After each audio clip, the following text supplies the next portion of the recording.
Igreja Açores, o programa com a atualidade da Diocese para ouvir ao domingo, ao meio-dia, na sua Antena 1 Açores. Olá, seja muito bem-vindo a mais uma edição do Igreja Açores. Hoje o nosso convidado especial é António Pedro Costa, da Fundação Pia Diocesana Obra de Socorro de Nossa Senhora das Mercês. Vamos ficar a conhecer um pouco melhor esta fundação e a sua missão social. Mas antes disso, vamos à atualidade da Diocese açoriana. Vamos subir a Jerusalém. É o tema da mensagem do Papa Francisco para a Quaresma 2021. José Manuel Santos Narciso, diretor adjunto do jornal Correio dos Açores, destaca a substituição de vocábulos que o Papa Francisco quer implementar com este documento. É realmente este grande sentimento de união e, acima de tudo, de partilha. E gostei imenso ao ler a mensagem dos novos nomes das questões quaresmais que o Papa dá. O jejum, o novo nome do jejum, chamar-se privação. O novo nome da oração, chamar-se diálogo com Deus e com os irmãos. E o novo nome da esmola, ser partilha. Eu creio que são vocábulos adequados ao tempo novo que estamos a viver e às gerações que aqui estão. O Papa Francisco foi imensamente feliz, aliás, como sempre, nesta mensagem da Quaresma. Vamos subir a Jerusalém, tem também aquela brilhante mensagem que alegria quando me disseram: vamos para a casa do Senhor. Uma mensagem adaptada aos novos tempos, garante o jornalista. Na mensagem aos açorianos, o bispo Dom João Lavrador destina a renúncia quaresmal às vítimas da Covid na região. Apesar de um valor simbólico, Santos Narciso admite que é a escolha mais correta neste momento. A renúncia quaresmal é em relação à magnitude do problema que estamos a viver nos Açores e de uma forma muito particular nos últimos tempos na Ilha de São Miguel, é como o óbolo da viúva no templo. Portanto, será muito pequena em termos de valor, apesar do apelo do Sr. Dom João para que haja generosidade, mas será muito pequenina, será quase simbólica, digamos, ao lado das necessidades.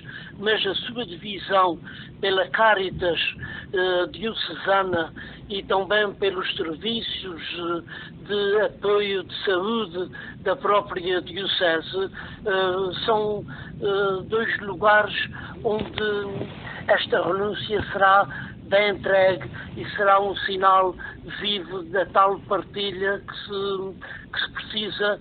O antigo aluno do Seminário Episcopal de Angra garante que a Caritas tem um papel fundamental na relação com as famílias mais carenciadas. A Caritas está mais habilitada a distribuir porque os organismos da Igreja ainda permanecem demasiadamente fechados e com dificuldade nesta área social. E por isso mesmo existe a Caritas que, digamos, substitui em muitas ouvidorias e também a nível central da Diocese, substitui e complementa todo este efetivo caritativo da própria Igreja. Com tanto sofrimento, mesmo sem manifestações exteriores, a Quaresma e a Páscoa nunca tiveram tanto significado para o interior de cada pessoa como podem ter agora, porque o sofrimento é que purifica a vida e o sofrimento dá sentido aos outros momentos da nossa vida. O testemunho do jornalista miquelense que garante que a partilha nunca foi tão urgente. Este fim de semana assinalou-se a festa litúrgica dos Pastorinhos de Fátima, que só teve eco no mundo virtual. Atreve-te com os Pastorinhos é o nome da iniciativa promovida pelo setor jovem do Movimento da Mensagem de Fátima. Uma reflexão online com o assistente do movimento que poderá ser visualizada na página de Facebook. Nelson Gonçalves, do Movimento da Mensagem de Fátima, adiantou ao Igreja Açores que, desde o início da pandemia, que o movimento praticamente parou.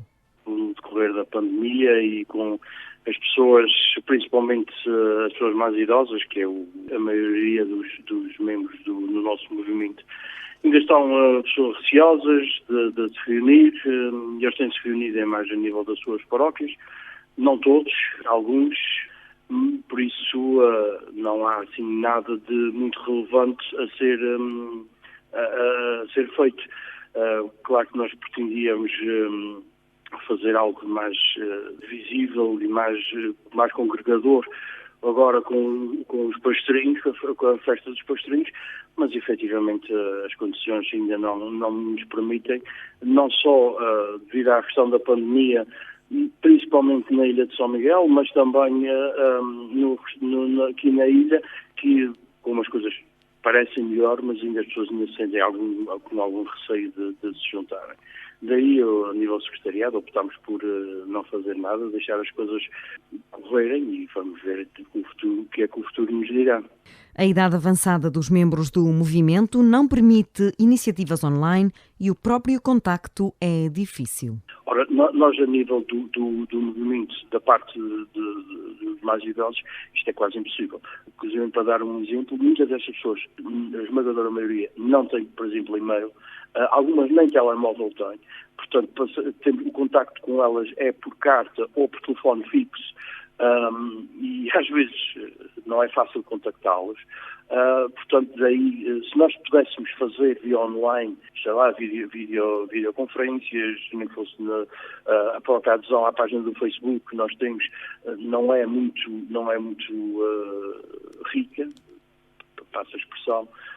Portanto, não é um grupo fácil do contacto nestas alturas da pandemia. Sei de outros movimentos que conseguem trabalhar perfeitamente, ou pelo menos com algum sucesso, nestas plataformas. Nós no movimento não conseguimos fazer isso. O Dia dos Pastorinhos assinala-se a 20 de fevereiro, o dia da morte de Jacinta Marto. Com a mudança de comportamentos sociais, também as congregações religiosas tiveram de adotar medidas de prevenção excepcionais. Nas ilhas de São Miguel, Terceira e Pico estão ativas as congregações das Irmãs Franciscanas Hospitaleiras da Imaculada Conceição. 30 das 49 irmãs nos Açores estão na Casa de São Francisco, em Angra do Heroísmo, e o dia-a-dia foi mudado com naturalidade, adianta a irmã Elvira Toledo. Felizmente, não temos ninguém doente e como somos pessoas já, porque a maior parte são pessoas de muita idade, não estamos muito habituadas a sair, não é?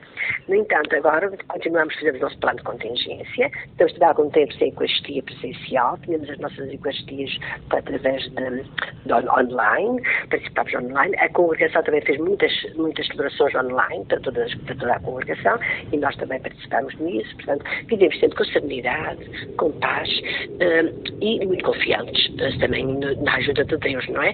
O nosso tempo divide-se para ajudar as irmãs, que ajudam umas às outras, e depois também pela vida de oração. Temos procurado ter presente o nosso mundo, muito presente no nosso mundo. Não andamos afastadas, ouvimos as notícias e vamos vivendo com os nossos irmãos o sofrimento que atinge a todos, não é? E a nossa oração tem sido o nosso baluarte, seja para nós e também pedido auxílio para Deus para que todos possam ter mais saúde e ter uma vida mais feliz. Mas é o contacto com a comunidade que deixa mais saudades. Eu sinto muita falta de contacto com a comunidade, porque tive muitos anos no Colégio Santa Clara e aqui sinto muito mais isolado. Eu, por exemplo, fui uma das que senti mais isolamento, estava habituada com outra abertura, não é? Mas nós temos que continuar, as irmãs continuam nos seus serviços, no colégio, que é dos nossos centros de acolhimento de Pico e de São Miguel, e nós temos estado assim, não sentimos esse isolamento tão grande, porque vamos dando o nosso melhor. A nossa oração, sobretudo aqui nesta fraternidade, que é uma fraternidade essencialmente orante, já não pode trabalhar muito, é uma fraternidade essencialmente orante. Temos dado muito mais tempo à oração. Por exemplo, temos a adoração do Santíssimo várias vezes, temos muito mais tempo. Elvira Toledo garante que, apesar do isolamento, na congregação é mais fácil de cumprir os planos de contingência. Mais difícil é mesmo fazê-lo nos colégios, por exemplo. Enquanto, por exemplo, no Colégio Santa Clara, as irmãs estão no ativo, não é? Estão em contacto constantemente com as crianças. Tem sido mais difícil aí a necessidade da atenção, de estar sempre atentos a promover as coisas, ter atenção ao plano de contingência, às regras todas nós também temos aqui, mas lá com muita criança é mais difícil, não é? A religiosa refere também as irmãs que prestam apoio nos hospitais e lares de idosos e lembra que elas também estão na linha da frente no combate à pandemia. Embarcou em agosto com destino a Roma para estudar na Pontifícia Universidade Gregoriana, mas ainda não conheceu a cidade italiana com um ritmo normal. Ainda assim, o padre Nelson Pereira garante que o pior já passou. Desde que eu cá cheguei a Roma, no final de agosto do ano passado, que a palavra confinamento tem sido uma constante na vida dos italianos. É claro que durante estes meses, em graus diferentes, em níveis diferentes, consoante também as restrições que eram necessárias devido à situação pandémica no país. De facto, penso que a situação, ao momento pior, foi no mês de novembro, em que o número de casos novos diários era muito elevado, muito superior até aos números da primeira vaga de março de 2020, em que, na altura, a Itália estava no centro das atenções do mundo, como o país em que a situação estava descontrolada. Em novembro estes números eram muito maiores, muito superiores. É claro que também o nosso conhecimento do vírus e também as medidas governamentais e o alcance da assistência governamental era também diferente. Os números ainda preocupam, mas em Itália já se lida melhor com a pandemia.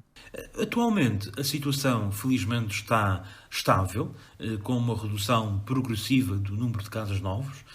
Contrariamente àquilo que foi a política portuguesa, aqui em Itália nós podemos dizer que estivemos sempre num confinamento gradual, porque vejo, por exemplo, na situação do Natal, na situação do Ano Novo, em que, contrariamente a Portugal, aqui houve sempre restrições muito mais apertadas. Mas a verdade é que também estas restrições fizeram com que agora, atualmente, a vida aqui em Roma seja mais tranquila, no sentido em que os restaurantes estão abertos, muito do comércio está aberto, embora com restrições a nível de horário e de outras, mas consegue-se ter uma vida com alguma tranquilidade e com alguma normalidade, apesar da situação pandémica. É claro que para quem vem estudar, e sobretudo para mim, para o meu colega Jacob, que em agosto do ano passado vimos aqui para Roma para começar uma nova etapa da nossa vida com os estudos que a Diocese nos pediu, é uma situação difícil de adaptação. Não só já é difícil em circunstâncias normais da mudança de país, da mudança de atividade, de começar uma etapa diferente, longe da nossa diocese, longe das comunidades, longe da família e dos amigos, mas ainda mais com esta questão pandémica que tudo dificultou.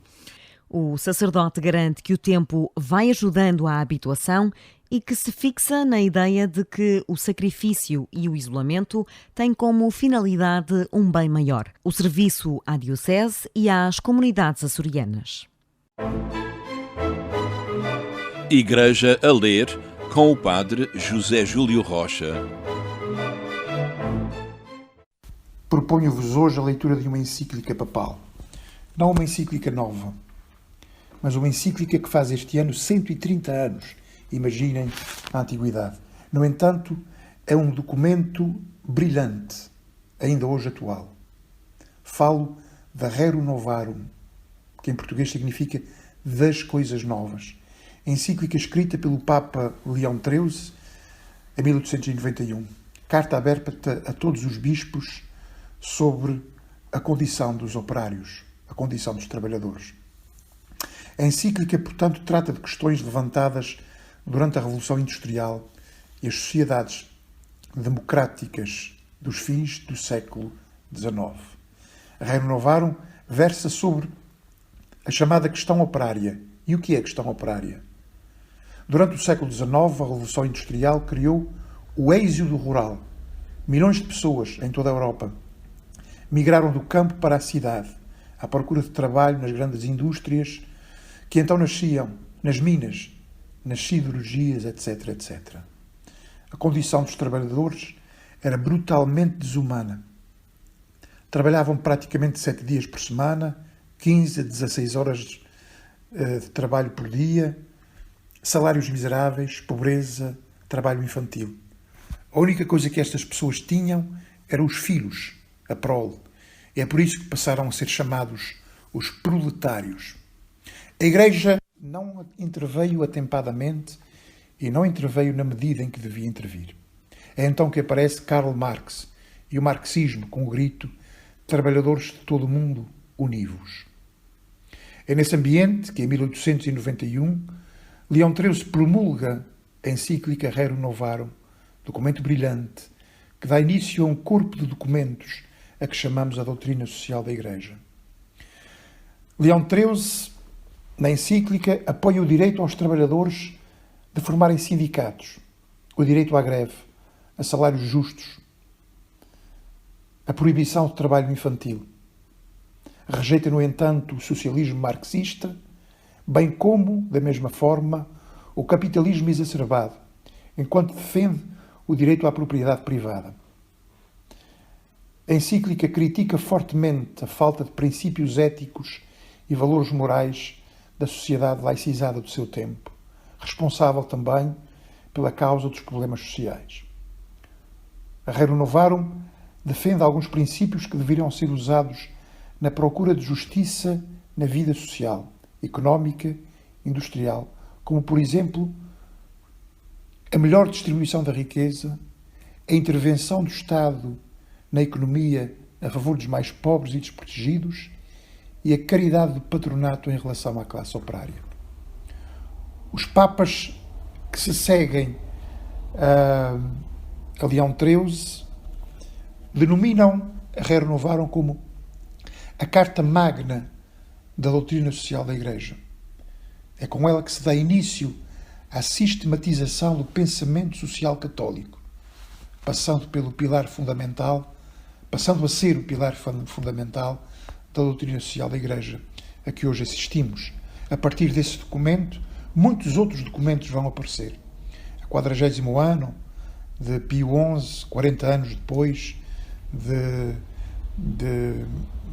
da Rerum Novarum, Mater et Magistra do Papa João XXIII,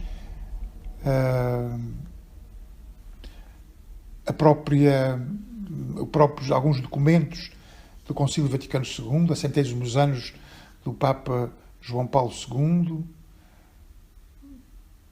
Populorum Progressio do Papa Paulo VI, Fratelli Tutti do Papa Francisco. São tudo documentos que pertencem ao corpo da doutrina social da Igreja, mas vale a pena ler este primeiro, a Rerum Novarum, do Papa Leão XIII.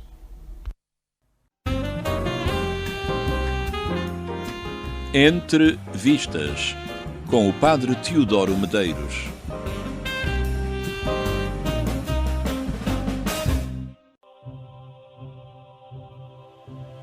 Borgen, o Castelo, é uma série dinamarquesa que já passou em Portugal na RTP2 e que está agora disponível no Netflix.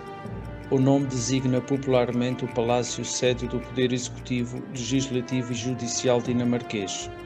A personagem principal é Birgit Nyborg, que vem a tornar-se a primeira mulher a liderar o governo dinamarquês. A série consiste sobretudo das negociações políticas necessárias para chegar e manter-se no poder, além da relação amor-ódio com os jornalistas e a opinião pública. Não faltam as jogadas de bastidor, as campanhas de desinformação, os ataques à boa reputação dos adversários e a revelação dos proverbiais esqueletos escondidos no armário. A par desses elementos interessantes e bem conseguidos, aprofunda-se a exposição da vida pessoal e familiar das personagens mais importantes e até as dificuldades em manter amizades antigas quando se está no poder. Birgit é íntegra, decidida e voluntariosa, mas as constrições impostas pelo exercício do poder vão também transformá-la numa pessoa mais fria e mais astuta, o que lhe trará sucesso, mas também um preço a pagar, para o qual ela não estava preparada. Borgen é uma excelente série dinamarquesa disponível no Netflix e que transcende o mero entretenimento para ajudar a refletir sobre a natureza da ambição e da proteção da imagem pública a todo custo.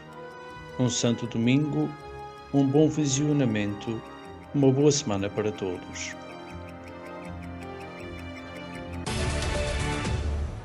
O nosso convidado desta edição do Igreja Açores é António Pedro Costa, ele que é da Fundação Pia Diocesana Obra de Socorro de Nossa Senhora das Mercês, uma fundação que foi criada formalmente em 1975, durante o episcopado de Dom Aurélio, mas cuja obra social nasceu na década de 50 por um casal de benfeitores miquelenses, António Frazão e Leonor Silveira. Olá, António, obrigada por estar connosco, antes de mais. Boa tarde, é com gosto. O que é que representa e o que é que exige liderar esta fundação? Bom, é uma fundação que tem é vetusta, porque de facto foi desde os anos 50 que tem tido um papel determinante aqui na costa norte da Ilha de São Miguel, sobretudo nas freguesias de Calhetas e também aqui em Rabo de Peixe. E, portanto, tem tido um papel fulcral em termos sociais e que depois esmoreceu depois de 1975, mas já há cerca de mais de uma dezena de anos que voltou a ter alguma ação, e não é aquela atividade tão abrangente como tinha no passado, mas de qualquer forma havia que orientar toda a atividade desta fundação, porque tem uma herança que tem que cumpri-la, porque o casal do Dr. Frazão e Dona Leonor doaram à Diocese os seus bens e têm, de alguma forma, serem rentabilizados em prol da sociedade. Qual foi esse património que foi doado à Diocese? Bom, um vastíssimo património. Em Ponta Delgada existe um bairro Frazão em Ponta Delgada, onde está a ermida de Nossa Senhora das Mercês. Foi exatamente este casal que ofertou à Diocese, tinha obras de arte, e o que a Fundação possui, o que foi destinado à Fundação, foi os terrenos que possuía, muitos alqueires de terrenos que existem na encosta da Lagoa de Fogo, e também uns chãos de casas na freguesia de Remédios, no concelho de Ponta Delgada, na Bretanha, e, portanto, foram bens apreciáveis, sobretudo em termos de aquilo que diz respeito à Fundação Obra de Socorro Nossa Senhora das Mercês. Exatamente, foram sobretudo os terrenos que eles possuíam e que tinham alguma rentabilidade em termos de rendas, porque matas e pastagens que existem e que estão a tentamos rentabilizar ao máximo para poder também contribuir para a ação socio-caritativa que temos tido aqui nesta parte da ilha. Em termos concretos, em que é que consiste a missão da Fundação? Que tipo de apoios é prestado? Como é que funciona? A Fundação tem um papel importante, designadamente como guardião do convento das Clarissas nas Calhetas, porque um dos objetivos da Fundação foi que houvesse uma obra, sobretudo de freiras ou frades, que pudessem continuar todo o trabalho desenvolvido pelo casal Frazão. E na altura foi escolhido as Clarissas, que por interferência dos franciscanos que já estavam cá na ilha, e foi escolhida exatamente essa congregação que se instalou naquilo que era a casa onde o Dr. Frazão, onde ele mandou construir uma ermida que também se chama a Ermida de Nossa Senhora das Mercês, que se encontra dentro da cerca do convento de Nossa Senhora do Mosteiro de Nossa Senhora das Mercês, e portanto esse nome teve a ver exatamente com o facto da mãe dele se chamava Mercedes e quis homenagear a mãe com este nome, e daí que o convento tem este nome, e uma das nossas funções é que aqueles terrenos são propriedade da Fundação, também zelar pela manutenção do convento, contribuir para o convento, acompanhar as irmãs de clausura. Mas temos outras ações que nós acompanhamos algumas famílias em fragilidade económica, que têm as suas dificuldades, sobretudo na freguesia de Calhetas, que mensalmente nós apoiamos com cabaz de alimentos para a sustentação de famílias que têm algumas necessidades naquela zona. Detectamos uma série de famílias que mensalmente damos um apoio, e esse apoio tem sido bastante importante para a sustentação dessas famílias. Também em Rabo de Peixe nós não fazemos diretamente com as famílias a atuação de cabazes. Nós temos uma parceria muito interessante e importante com as irmãs da Caridade, que é das Irmãs de Calcutá, da Madre Teresa de Calcutá, que tem uma ação muito específica em Rabo de Peixe, e nós o que fazemos, damos um apoio generoso a essa congregação para exatamente apoiar as famílias que elas entendem que têm necessidades, e acho que é um trabalho meritório da parte delas. Que elas fazem a ponte, portanto, entre a Fundação e as famílias mais carenciadas e sinalizadas.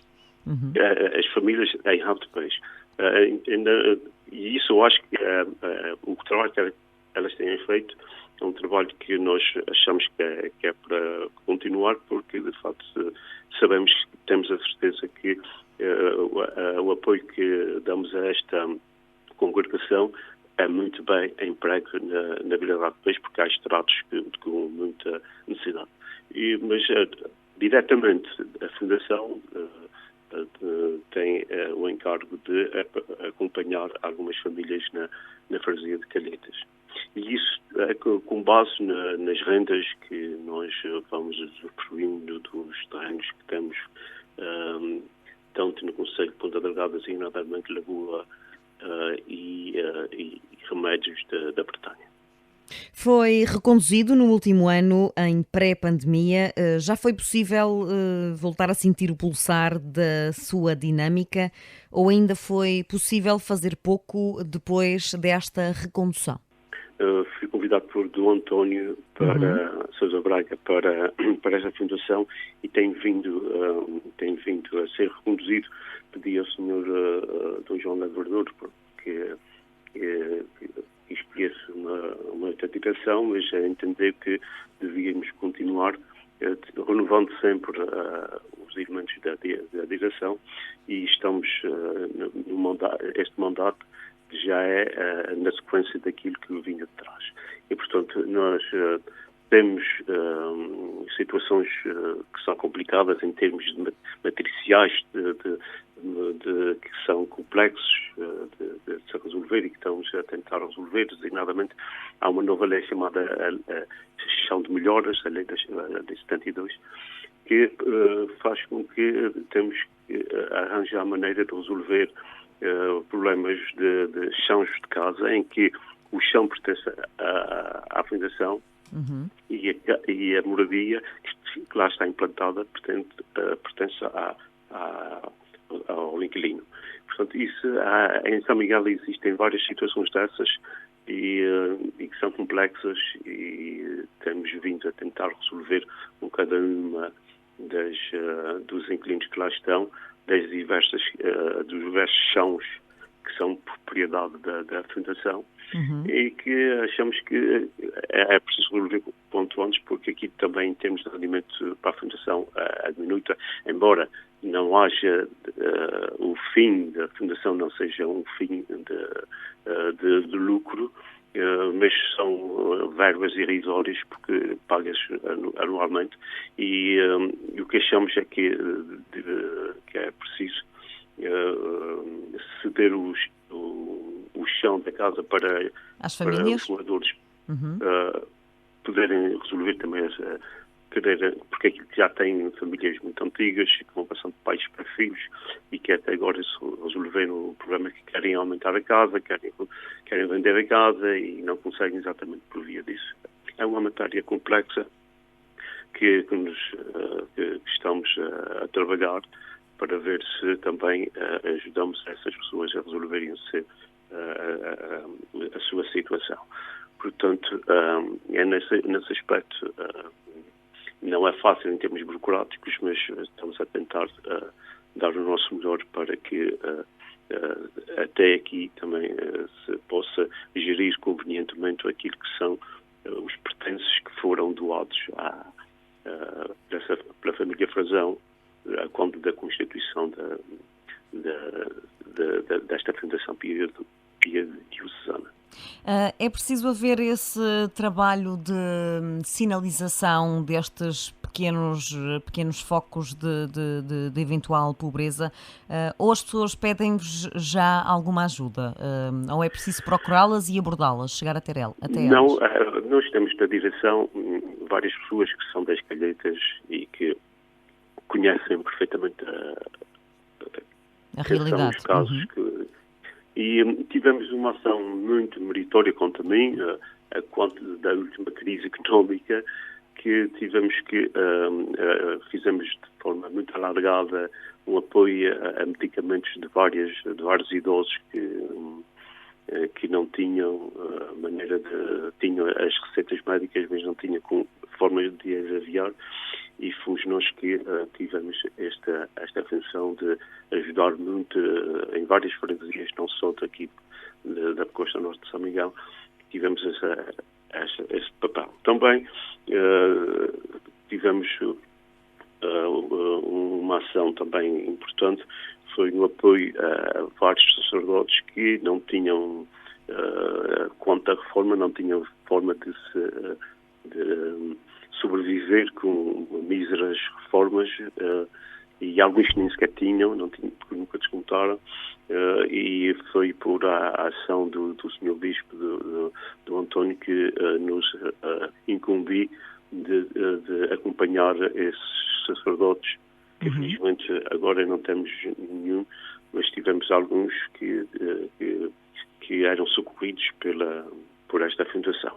Nós tudo fazemos isso, não é para caráter de propagandístico, de mostrar que sempre fizemos isso de forma muito recatada, porque assim deve ser, porque a nossa função também não é tirar dividendos daquilo que são os apoios, e nem divulgamos o número de pessoas que são apoiadas por esta fundação, mas temos gente que conhece bem as realidades, e há casos de pessoas que ultrapassaram a sua fase mais complicada em termos de algumas fragilidades económicas, e essas pessoas deixam de ter o apoio e avançamos para outros casos com mais necessidade, e isso é fruto do conhecimento de todas as situações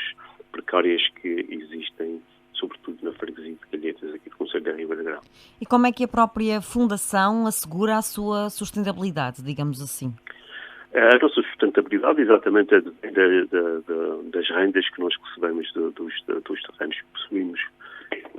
Antes era muito mais, porque tínhamos algumas as verbas que temos em termos de investimentos financeiros, que agora, hoje em dia, infelizmente, os juros são muito, muito baixos, ou nulos até, e já foi um rendimento muito expressivo, agora muito menos, exatamente porque os bancos pagam muito pouco,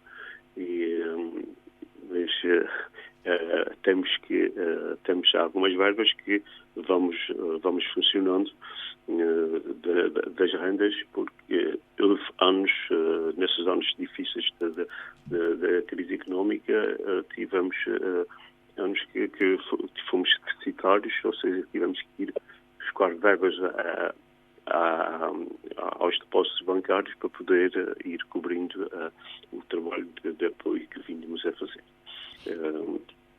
Felizmente a situação está muito mais equilibrada, mas poderíamos, se houvesse muito mais verbas, exatamente poder apoiar muito mais famílias.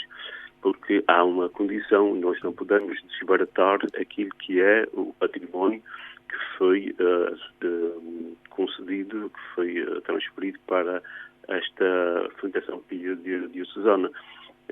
É a nossa obrigação manter o património e gerir aquilo que são os excedentes em termos do rendimento dessas propriedades. A nossa sustentabilidade é exatamente a venda e das rendas que anualmente recebemos dos terrenos que possuímos. E em termos de recursos humanos, quantas pessoas é que trabalham ou colaboram com esta fundação? Somos 5 na direção e todos eles, toda gente que rouba tempo ao seu tempo para poder dar à fundação, porque há várias situações de trabalho que temos que tirar tempo à nossa vida para poder dedicar, e porque é preciso ir a uma Câmara Municipal, a um banco, tratar de assuntos, matérias da gestão desta Fundação Pia, e portanto nós 5 temos todos nós temos tarefas definidas e vamos trabalhando. Evidentemente isso é tudo voluntários, gente que faz parte, é mais um movimento da Igreja, não é? E portanto tudo gente que sabe e que tem um papel como leigo, que tem de trabalhar em prol das outras pessoas, e por isso é que dão o seu melhor, tiram tempo à sua vida para poder trabalhar e ajudar a desenvolver as atividades que nós temos nos planos de atividades. E, portanto, as pessoas trabalham com muita dedicação, fazem isso por gosto. As pessoas que convido para esta fundação é tudo gente exatamente que embora as suas vidas, mas também sabem tirar um pouco do seu tempo para poder trabalhar nesta instituição, porque trabalhando pelos outros também é uma forma de uma autossatisfação, e é isso que nos dá algum prazer e gosto em poder trabalhar e sabendo que estamos a ajudar os outros, mesmo que, embora não se ganhe nada com isso, mas sabemos que estamos a amelhar em termos de recompensa no futuro, não é? E portanto, as pessoas fazem isso com gosto, desprendidas. Comprometidas. E comprometidas com esse trabalho de apoio aos que mais precisam. A Vila de Rabo de Peixe, por si só, já representava um foco mais preocupante de pobreza. Mais preocupante ainda é o isolamento atual. Que repercussões é que poderão advir destes tempos? Bom, eu não me queria muito pronunciar sobre essa matéria, porque é uma matéria muito complicada, porque só quem está... sei que há muita gente que não conhece a realidade, a maneira de viver das pessoas de Rabo de Peixe, que é gente fantástica, trabalhadora, gente muito... que tem um sentido de solidariedade muito forte, mas, no entanto, é sempre mal vista, mal compreendida por o resto da população da ilha, e isso magoa-nos bastante. E ninguém percebeu, nem sequer o governo percebeu como é que as coisas devem fazer aqui em Rabo de Peixe. Não é decretão de cercas que se resolvem isso, porque isso é um problema histórico, já vem de há muitos anos, e que não é fácil, e é preciso estar no terreno para compreender como é que as coisas se devem fazer. E, portanto, a situação é complicada, muito complicada. As irmãs da Caridade, as irmãs de Calcutá, não têm vindo a Rabo de Peixe, não têm acompanhado as famílias que nós que elas acompanham em parceria connosco. E, portanto, é mais um acompanhamento. O acompanhamento não está a ser feito muito de perto, portanto, também por esse motivo das cercas. Exatamente, elas não podem entrar, não têm vindo cá, e isso é um problema. E, portanto, nós continuamos disponíveis para continuar a ajudar as pessoas. Sabemos que há muitos apoios de diversas entidades, mas as Irmãs da Caridade têm um feeling muito, muito, muito apurado relativamente a quem verdadeiramente precisa, quem verdadeiramente está a precisar e necessita, que não precisa de falar, que elas sabem exatamente o que têm de fazer.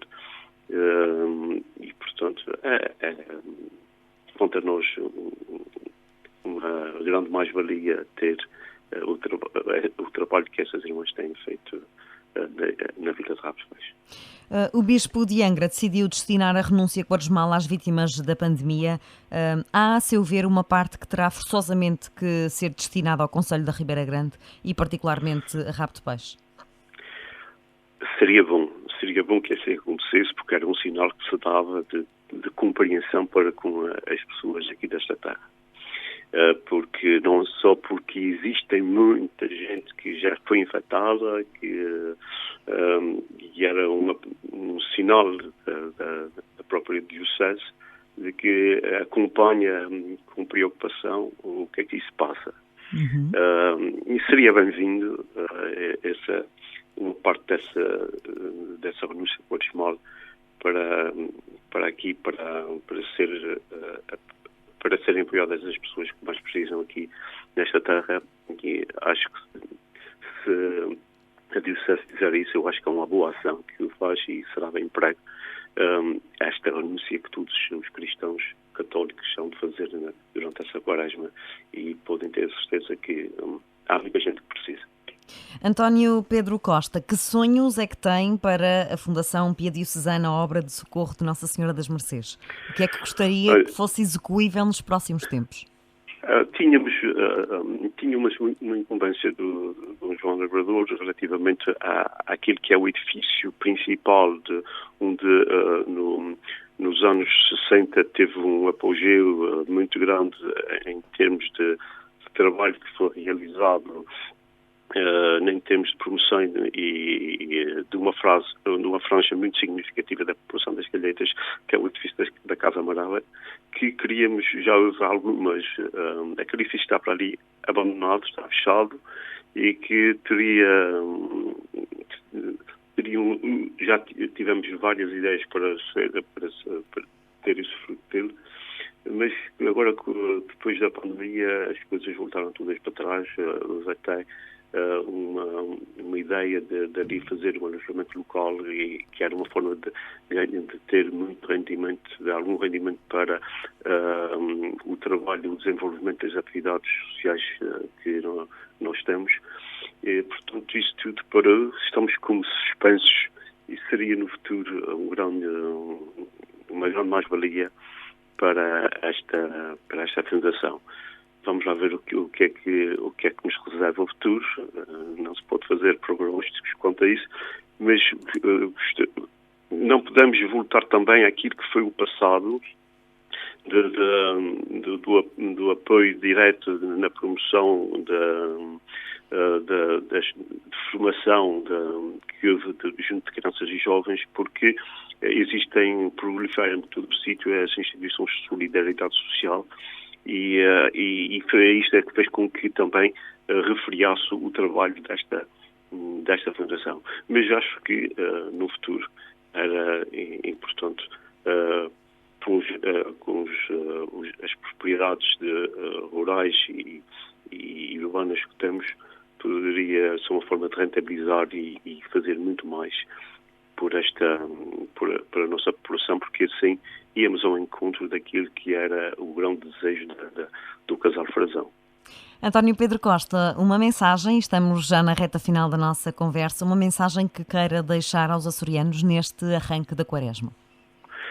Bom, a tempo, o Papa Francisco dá-nos aqui pistas interessantes para vivermos este tempo, mas podemos, pelo menos, renunciar a algo que nós temos dificuldade em desprender-nos, para renunciando a isso, para contribuirmos para que possamos ajudar aqueles que mais precisam, e há tanta gente que precisa nos Açores deste apoio, que nós cristãos possamos ter a consciência de que um pouquinho de cada um, embora seja uma gota no oceano, e como dizia Madre Teresa de Calcutá, essas gotas é que fazem o oceano, e todos nós, que com um pouco de cada um a fazer a sua renúncia, pois certamente que no final desta quaresma ficaríamos mais felizes de poder contribuir